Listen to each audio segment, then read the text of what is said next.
Udhiyah is an emphatic sunnah for those who can afford it, to slaughter a sheep or any of the cattle, a cow or a camel.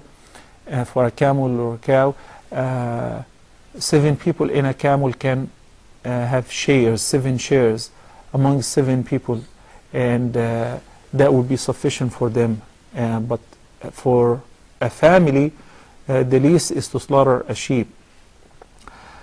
What we say is, this is on behalf of the family father and those who are under his guardianship, if they can afford it. So it is not on behalf of those who passed away.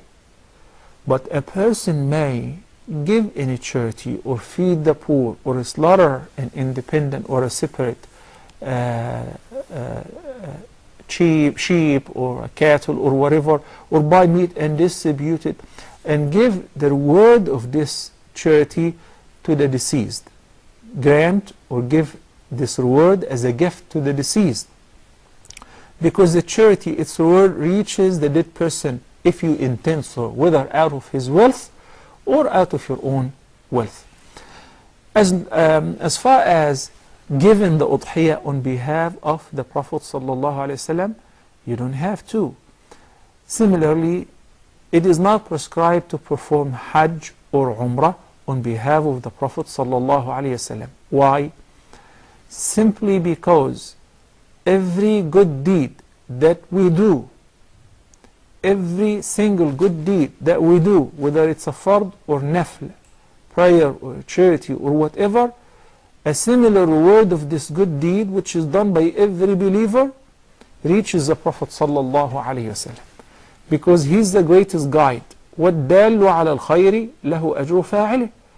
So if an individual who's an ordinary person, when he guides somebody to something good and he starts practicing that thing, he gets rewarded for that, and also the person who guided him gets a similar reward without diminishing the reward of either one of them. So the Prophet ﷺ gets a similar reward of every believer for every good deed they do. So do not worry yourself about giving Hajj or Umrah or Udhiyah on behalf of the Prophet ﷺ. Rather worry about yourself. And of course you need to keep in mind, even though it's a good idea and it sounds great and it shows how much you love the Prophet ﷺ, but no one can compete with the companions of the Prophet ﷺ with regards to loving him, loving the Prophet ﷺ. And none of them have done anything like that simply because it was not prescribed.